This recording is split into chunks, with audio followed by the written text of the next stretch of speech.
See, last week we looked back. We kind of looked back at Joseph's life and say, yes, God was with him. We looked from like 20,000 feet up and saw, oh yes, God was with him. But that's not what I want to do today. I want to look at it from the perspective of Joseph. Like I'm sitting right next to him in the prison cell. And look at whether God was with Joseph. This sermon's called A Forgotten Life. I'm reading out of Genesis chapter 40. I'm going to read 9 through 15 and then jump ahead to verse 20. And the story goes like this. So the chief cupbearer told Joseph his dream, and he said to him, in my dream I saw a vine in front of me, and on the vine there were 3 branches. As soon as it budded, it blossomed, and its clusters ripened into grapes. Pharaoh's cup was in my hand, and I took the grapes, squeezed them into Pharaoh's cup, and put the cup in his hand. This is what it means, Joseph said to him.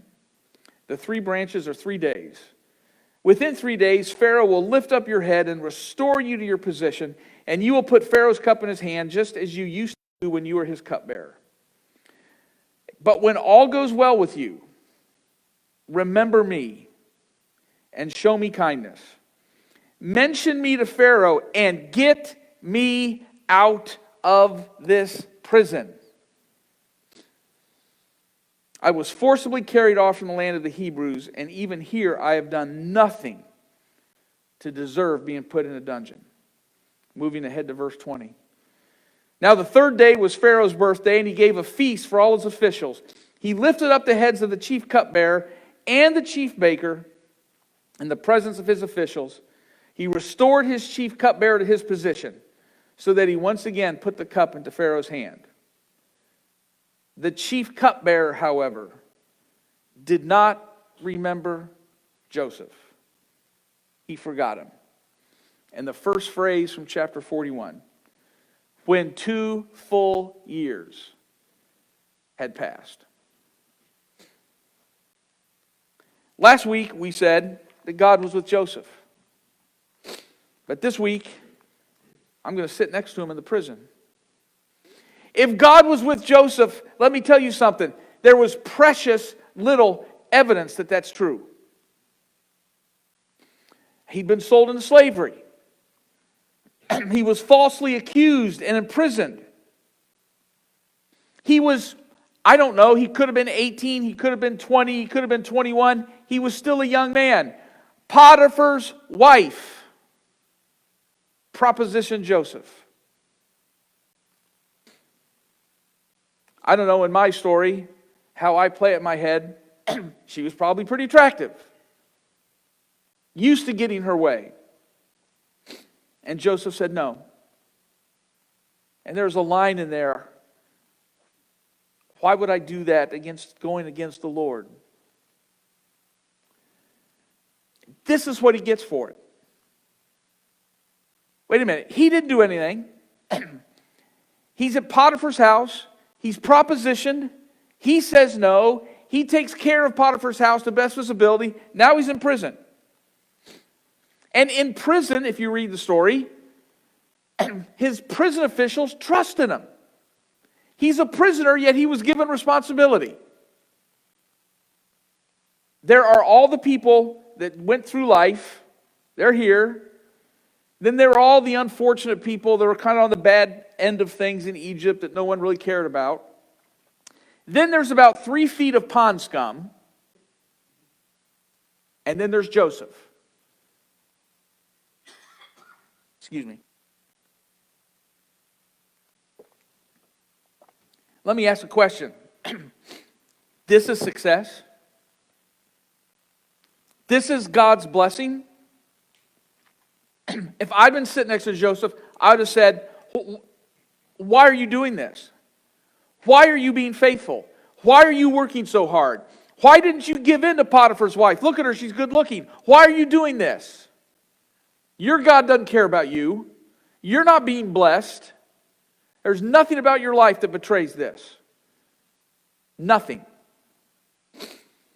But yet if we take it from a different perspective, Ryan helped us with that last week. The caravan that his brothers, they didn't know where this caravan was going. They looked up and went, hey, look, there's slave traders. Let's sell them. Let's just get rid of them and sell them to the slave traders. Joseph could have ended up in some salt mine somewhere, doing backbreaking work for 2 years until he died. He could have been some ship where he just rode up and down the Nile for the rest of his life. Instead, he got sold into Potiphar's house, the captain of the guard. And even when he went against Potiphar's wife and got unjustly put in prison, the text last week tells us it was a prison for the king's officials. At every turn was unfair. At everything he did where it seemed like it was going wrong, as bad as it was, each bad step got him closer to Pharaoh. And it didn't look like it, but closer to the dream where all the other sheaves were bowing down to his sheaf of wheat. From 20,000 feet, it's easy. There are times in life where life just isn't good enough, and it's not fair. Joseph worked hard for Potiphar. His life got worse. Joseph properly rebuffed his wife. It got worse. Joseph was being given responsibility in prison. It's getting worse. In Genesis chapter 39, verse 23 that Ryan read last week, the verse says this: the Lord was with Joseph.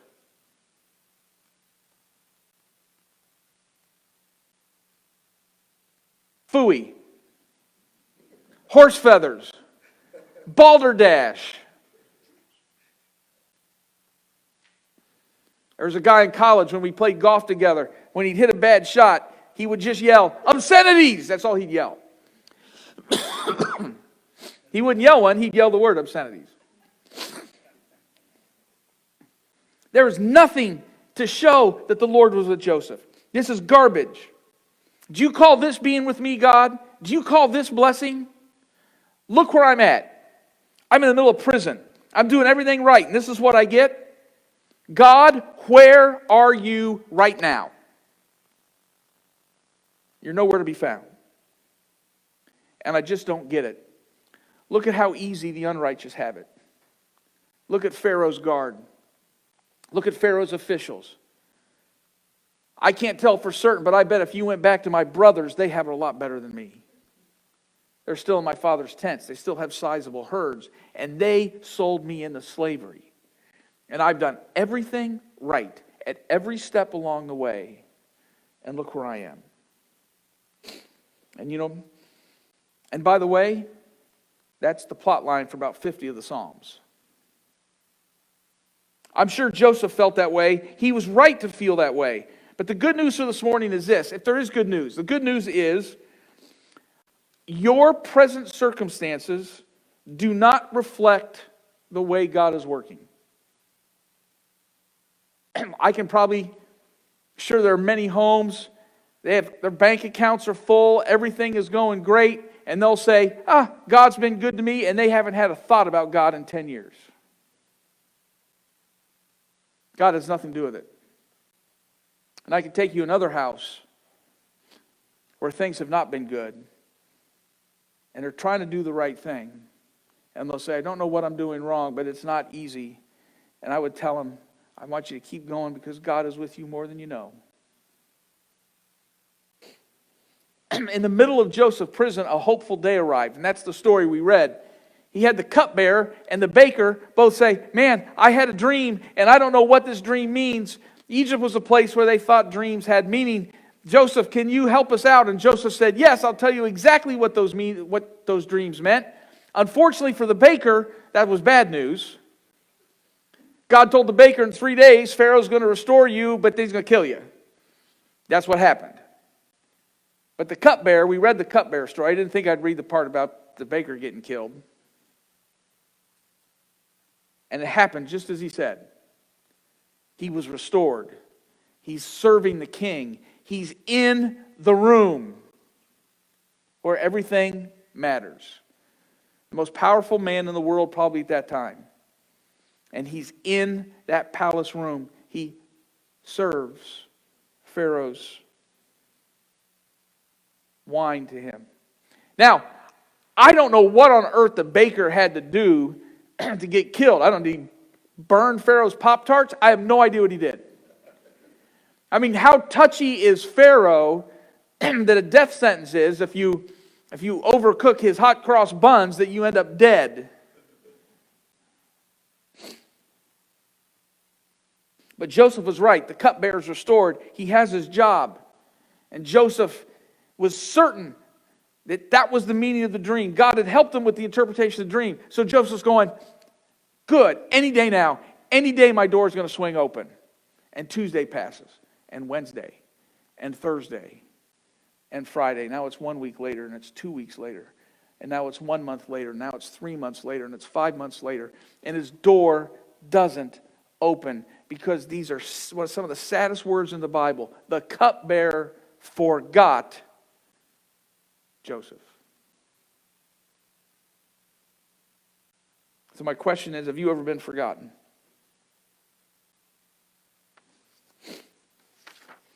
I think a lot of us have. I read that verse, I got to tell you, I think a lot about my mom. In 1970, she was living the house that she picked out. She's living on the street that she wanted to live on. The house that she wanted came up for sale. She lived in the house she wanted, in the neighborhood she wanted, the life she wanted. Everything was going good, right up until that day when it wasn't. And now it's 1970. The divorce had happened.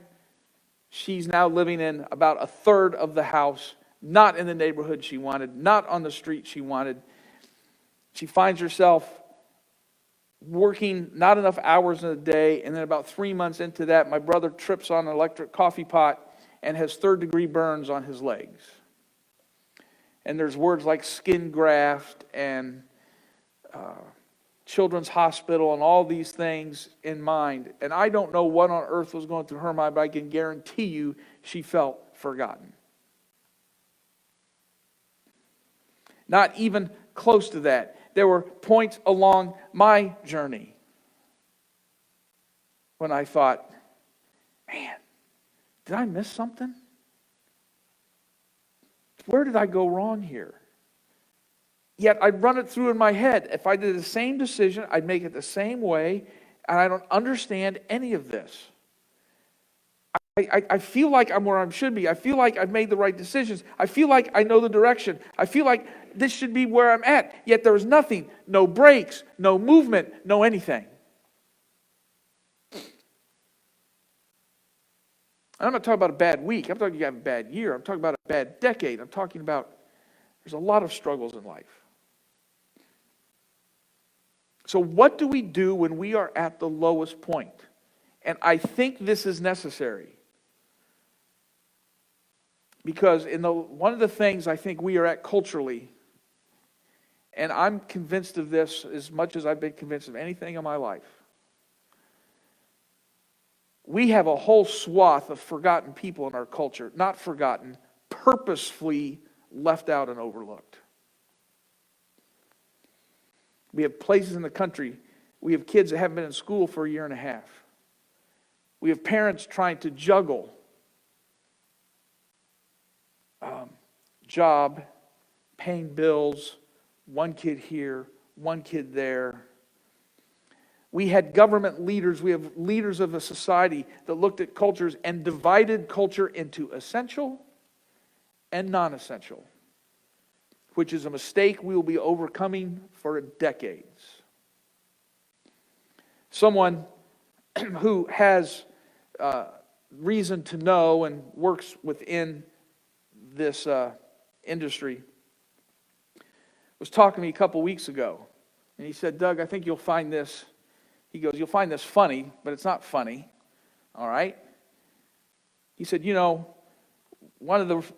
to get the vaccine out to a lot of different people, and one of the things in the last few months that you probably haven't read about that's delayed a little thing is that when you get the vaccine, you have to put the vaccine in the little dosages bottles, And when you do that, you have two choices. You can either put them in a plastic bottle or a glass bottle. I mean, wood would take too long to carve, but you'd have plastic or glass. The thing about plastic is it interacts. You'd have to do a lot more testing to be sure it didn't interact in a bad way with the vaccine. So you had a lot more enhanced testing. Glass is more inert. So when you put the dosage in the glass, it's safer and you can get it out a little quicker. The trouble is, here's this. Oddly enough, we didn't have just 3 billion little glass dosage bottles lying around. Those have to be made. And I'm sure some of you know what glass is made out of. Sand. Funny thing, 8 months ago, 10 months ago, a year ago, all the people, all those poor saps that trudged off to work, that worked in the sand and gravel company, Acme, Roadrunner, always think Acme Sand and Gravel Company. You know what those workers were called? Non-essential. So when it came time to do the glass dosage, they didn't have enough sand and everything was a little delayed and it took a little longer because people were deemed non-essential. Where am I going with this? I'll tell you where I'm going with this. Ready? There is no such thing as a non-essential job. Every job that exists because it's essential to somebody at some level. And every job is linked with every other job somehow. Some of you have heard the game 6 Degrees of Kevin Bacon. So, if that's unfamiliar to you, the basic thing is that every single person on earth is 6 people away from knowing the actor Kevin Bacon. I don't know how he got to be the end of that, but it just got to be the thing. And you can use that with anybody. And everybody here knows a friend who has a cousin, who has a friend who has a brother-in-law, who has a friend who knows Kevin Bacon. Or Barack Obama, or Ted Cruz, or George Clooney. Names are popping into my head. Every job is essential to something, which is essential to something, which is essential to something. Let me talk about the corollary. I'm going to jump up and down this till I die. Every person is essential. Every person is important. And I don't know about the neighborhood you grew up in, but let me tell you about the neighborhood I grew up in. I grew up in a neighborhood of nothing but non-essentials. So I get touchy. Non-essentials who coached my little league team, non-essentials who asked me how I was doing, non-essentials who helped my mom do some stuff, non-essentials. One of the worst things we've done is we've gone and we've determined who's important, who's not important, who's essential, who's not essential. Everybody is important and essential.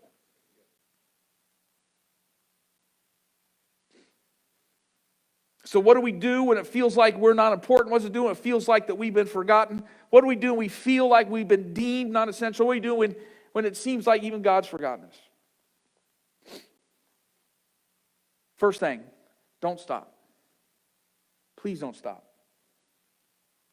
I'd have to look this up. I think it was Winston Churchill that said, if you find yourself walking through hell, keep going. Don't stop in the middle. Second thing, always do what you know to be right. Doing right is never a bad idea. Doing right will never create a whole new series of problems for you.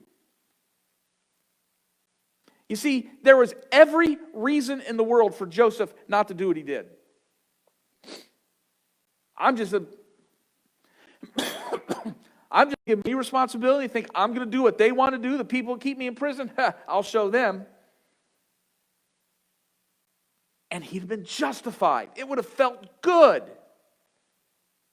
And he'd have disqualified himself from his dream. One other thing, do your best all the time. Do your best. Most of the time we don't do this. We have a lot of different things. Oh, this isn't the job I want. I don't want to work at McDonald's. I'm not going to be too careful about the fries I put out there. I don't want to work cleaning these floors. I'm not going to do my best on these floors. I'll just swap the broom mop around a little bit. Make it look like I'm busy. This is not the house I want. Or, I don't own this apartment. I don't need to take care of it. We forget that everything we do is a statement to our character. everything we do is a statement of our integrity.